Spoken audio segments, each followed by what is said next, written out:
ఆంధ్రప్రదేశ్లో సార్వత్రిక ఎన్నికల నేపథ్యంలో ఆ 48 గంటలు జాగ్రత్తగా ఉండండి అంటూ ఎన్నికల సంఘానికి ఢిల్లీ నుంచి ఆదేశాలు అందాయా అంటే అవుననే సమాధానం ఇస్తున్నారు కొంతమంది రాజకీయ విశ్లేషకులు. ఈ నేపథ్యంలో ఇదే అంశానికి సంబంధించి మనతో మాట్లాడేందుకు ప్రముఖ రాజకీయ విశ్లేషకులు ప్రసాద్ గారు మనతో ఉన్నారు. సార్తో మాట్లాడు. ప్రసాద్ గారు నమస్తే అండి. నమస్తే అండి. సార్వత్రిక ఎన్నికలు ఆంధ్రప్రదేశ్లో మరో 3 రోజుల్లో జరగబోతున్నటువంటి నేపథ్యంలో ఆ 48 గంటలు చాలా జాగ్రత్తగా ఉండండి అంటూ ఎన్నికల సంఘానికి ఢిల్లీ నుంచి కొన్ని ఆదేశాలు అందినట్లుగా సమాచారం అయితే అందుతోంది. దీని మీద మీ విశ్లేషణ ఏంటి సార్? ఎటువంటి ఆదేశాలు అంది ఉంటాయి అంటే ఏం చెప్తారు? యాక్చువల్గా సార్, ఇప్పుడు మీరు చూశారు, జగన్మోహన్ రెడ్డి గారు ఈ యొక్క గులకరాయో పటికరాయో లేకపోతే మ్యాజిక్ రాయో ఏదో ఒక ప్రయత్నం చేశాడు ఆయన. ఆ ప్రయత్నం పూర్తిగా బెడిసికొట్టింది. సో అపాస్ పాలయ్యాడు ఆయన. ఇటు ప్రజల్లో కానీ ఇటు మీడియా దగ్గర కానీ ఆయన చాలా పలచని భావం ఏర్పడింది. సో అది బెడిసి కొట్టడంతో ఇప్పటికీ కూడా ఆయన ప్రయత్నాలు, ఆయన కుట్టిన ప్రయత్నాలు ఆయన చేస్తూ ఉన్నాడు. ఏదో విధంగా మళ్ళీ గట్టెక్కాలి, మళ్ళీ అధికారాన్ని చేజెక్కించుకోవాలి, సో ముఖ్యమంత్రి గద్దెకి కూర్చోవాలనే ఒక ఆలోచనలో ఉన్నాడు ఆయన. సో కాబట్టి నాకున్న ఇన్ఫర్మేషన్ ఏంటంటే, సో కొన్ని ఇంటెలిజెన్స్ రిపోర్ట్స్ సెంట్రల్కి అందినాయి. సో లాస్ట్ అస్త్రంగా అతను మీరు చూస్తే ఈ మధ్యకాలంలో చూస్తే అన్ని పార్టీలు, బీజేపీ కానీ టీడీపీ కానీ జనసేన కానీ ఈ యొక్క ద్వితీయ శ్రేణి తృతీయ శ్రేణి నాయకులందరినీ కూడా మన సంతలో పశువులు కొనేస్తున్నాడు. మీరు చూశారు. సో విపరీతంగా డబ్బు ఖర్చు పెట్టి డబ్బుతో పిల్లవ పెట్టి లొంగి తీసుకుంటున్నాడు. ఏదో విధంగా మళ్ళీ అధికారం రావాలి.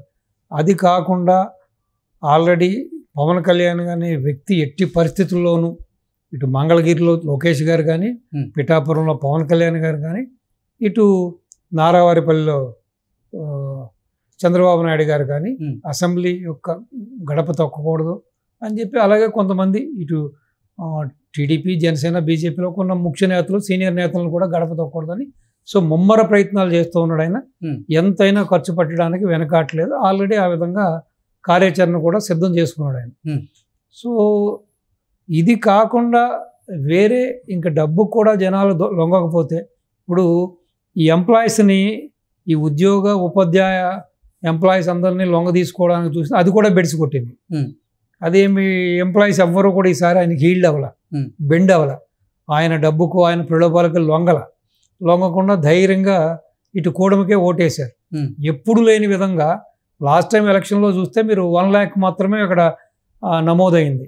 ఇది ఈ యొక్క ఎంప్లాయీస్ ఓటింగ్. సో దాంట్లో ఒక 1 lakhలో 60% ఇన్వాలిడ్ అయింది, ఒక 30-40% అక్కడ వ్యాలిడ్ అయింది. ఈసారి ఎప్పుడు లేని విధంగా ఒక 5 లక్షల మంది నమోదు చేసుకోవడం జరిగింది. వాళ్ళు కూడా చాలా కసిగా ఏ విధంగా అయినా సరే మనల్ని ఇన్ని రకాలుగా ఇబ్బంది పెట్టిన ఈ గవర్నమెంట్ని మనం ఈసారి గద్దె దించాలనే ఒక కృతనిశ్చయంతో వాళ్ళందరూ కూడా ఎటువంటి ప్రలోభాలకి లొంగకుండా సో వాళ్ళు కసిగా ఓటేయడం జరిగింది. సో అక్కడ కూడా ఆయన వ్యూహం దెబ్బతింది. ఇప్పుడు ఏదో విధంగా ఒకటి డబ్బు దశకం లేదు, ఏదైతే ఇప్పుడు ఈసీలో కొంతమంది లోకల్గా ఉండి ఒక ఆఫీసర్లు అందరూ కూడా ఈసీ లోకల్ వాళ్ళని వాడుకుంటుంది. అది రెవెన్యూ డిపార్ట్మెంట్కి సంబంధించిన ఎవరైనా వాడుకుంటుంది.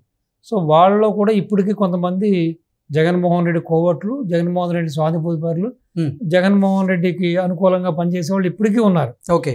సో ఈ విధంగా వాళ్ళు చాప కింద నీరులాగా కొన్ని చర్యలు చేయడం ద్వారా కూడా సో వాళ్ళకున్న సమాచారంతో సెంట్రల్ గవర్నమెంట్ సో ఈసీకి ఒక క్లీన్గా వార్నింగ్ అనుకోండి, అది లేకపోతే ఒక మెసేజ్ పంపించడం జరిగింది. మీరు ఎట్టి పరిస్థితుల్లోనూ కూడా చాలా స్ట్రిక్ట్గా ప్రతిదీ కూడా మీరు విజిల్ చేస్తూ ఉండండి, ఎక్కడ కూడా ఏమరపాటు వద్దు, ఎక్కడ కూడా మీరు అప్రమత్తంగా ఉండమని హెచ్చరించింది.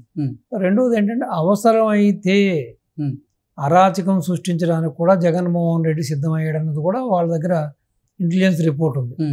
ఆ విధంగానే కొంతమంది ఇప్పటికే ఒక 1000 మందో 1200 మందో కూడా పిఠాపురానికి కూడా కొంతమంది అటు రాయలసీమ ప్రాంతానికి చెందిన కొంతమంది కొంత కరుడు కట్టిన నేరస్తులను కూడా అక్కడ పంపించాడని, సో అలాగే రాష్ట్రం అంతటా కూడా కొంతమంది ఇప్పటికీ తిరుగుతున్నారని, అవసరమైతే ఇంకా కాన్బర్డ్ పొజిషన్ వచ్చినప్పుడు ఈ అరాచక శక్తుల్లో కూడా అరాచకాన్ని సృష్టించి జనాల్ని భయభ్రాంతులు చేసి ఏదో విధంగా తన మనుషుల చేత రిగ్గింగ్ చేసో ఓట్లు వేసుకునో ఏదో విధంగా ఈ యొక్క ఈవీఎంఎల్ని లోపరుచుకునో చేయాలనే ఉద్దేశంతో ఉన్నాడు. కాబట్టి ఈ విధంగా సెంట్రల్ వచ్చి ఇంత క్లీన్గా ఈసీకి వచ్చి ఈ విధంగా ఉత్తర్వులు ఇవ్వడానికి ఇవన్నీ కూడా ప్రధానమైన కారణాలు.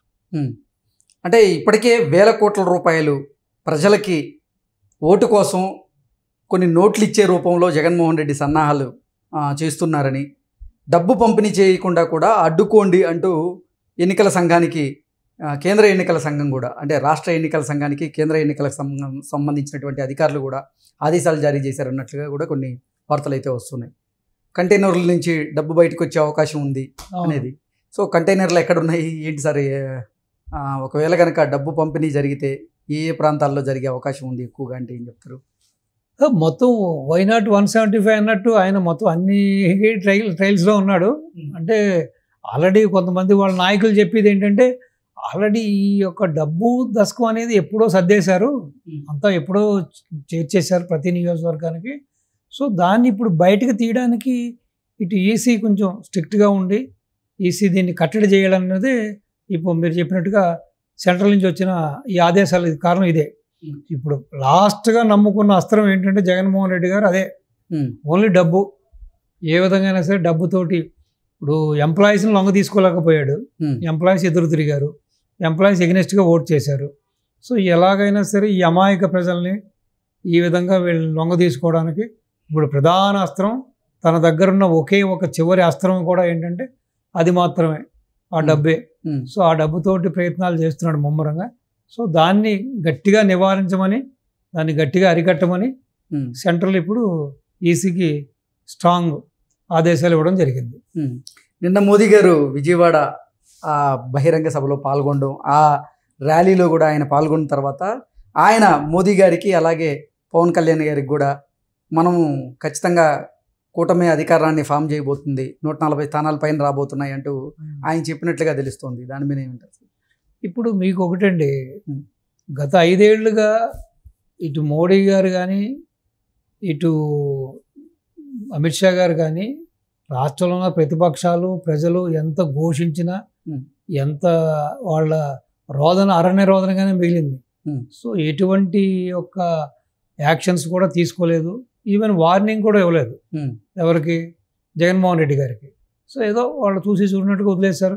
మరి అది వాళ్ళ మధ్య ఉన్న బంధం అనుకోవాలా లేకపోతే ఏమన్నా వదిలేసండి. కానీ ఈ కూటమి కట్టిన తర్వాత కూడా చూస్తే మీరు చిలకలూరిపేట సభలో కూడా మోడీ గారి ప్రసంగము కేడర్ ఆశించిన విధంగా, అంటే ఈ 3 పార్టీలు కేడర్ ఆశించిన విధంగా కూడా లేకుండా చెప్పగానే సాగింది.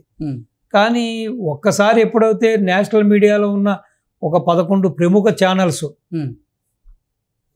ఈ యొక్క కూటమి అడ్వాంటేజ్లో ఉందని, కూటమి విజయం సాధిస్తుందని చెప్పడం జరిగింది. తర్వాత అమిత్ షా గారు రైట్ హ్యాండ్ ఏపీకి రావడం, ఆయన ఒక సర్వే చేయడం, పీయూష్ గోయల్ గారు రావడం, ఆయన ఒక సర్వే చేయడం. సో తర్వాత సెంట్రల్ ఇంటెలిజెన్స్ కూడా కూటమికి అనుకూలంగా ఇవ్వడం. తర్వాత సడన్గా చూస్తే ఈ మధ్యకాలంలో అమిత్ షా గారి యొక్క మీటింగ్తో ఎంటైర్ ఎపిసోడ్లో మార్పు వచ్చింది. అమిత్ షా గారు చాలా పరుష పదజాలంతో రాష్ట్రాన్ని తూర్పున పట్టారు. సో కేవలం మేము జతకట్టింది ఈ యొక్క అవినీతి, అక్రమ, ఈ భూ కబ్జాల, ఈ యొక్క అవినీతి ప్రభుత్వాన్ని గద్దెదించడమే అని చెప్పి అమరావతిని మళ్ళీ బతికించడం కోసం, సో ఈ విధంగా రాష్ట్రాన్ని ప్రగతి మార్గంలో నిలపడం కోసం కట్టామని గట్టిగా చెప్పడం జరిగింది.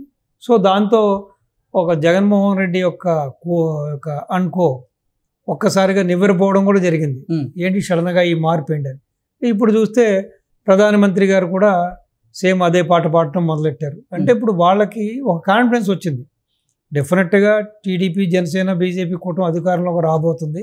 ప్లస్ రెండోది ఏంటంటే సెంట్రల్లో కూడా వీళ్ళు అనుకున్నట్టుగా అంత సానుకూల పవనాలు లేవని, ఫస్ట్ ఫేజ్ పూర్తిగా ఫెయిల్ అయ్యారని, సెకండ్ ఫేజ్ కూడా అంతంత మాత్రంగా ఉందని. సో కాబట్టి ఒకటి చాలామంది చెప్పేది ఏంటంటే, విజ్ఞులు చెప్పేది ఏంటంటే హంగు రావచ్చు సెంట్రల్లో, లేదు ఏదో మ్యాజిక్ ఫిగర్ వచ్చి బీజేపీ ఈసారికి బయటపడవచ్చు అంటున్నారు. సో అటువంటి విపత్తర పరిస్థితి వచ్చినప్పుడు ఇక్కడ బాబు అనుకో టీం యొక్క ఎంపీ సీట్లు కీలకంగా మారనున్నాయి కాబట్టి సో ఈ మార్పుని మనం ఆ మార్పుగా చూసుకోవచ్చు. ఓకే. సో కాబట్టి డెఫినెట్గా రేపొద్దున్న చంద్రబాబు నాయుడు గారు జనసేన యొక్క ఎంపీ సీట్లే కీలకం కాబోతున్నాయి కాబట్టి సో ఇప్పుడు వాళ్ళ వైఖరి కూడా మారింది అనుకోవచ్చు.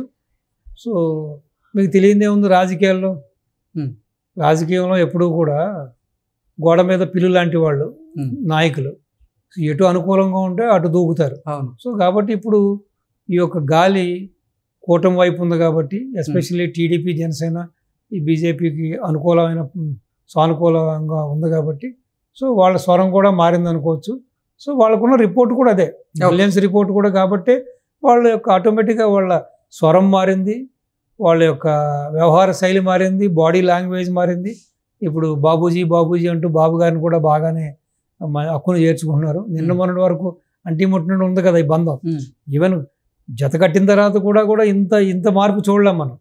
జత కట్టిన తర్వాత కూడా కొంచెం ప్రతికూల పవనాలే వీసినాయి, కొంచెం ప్రతికూలంగానే కూడా అన్ని వేళ ఉన్నాయి.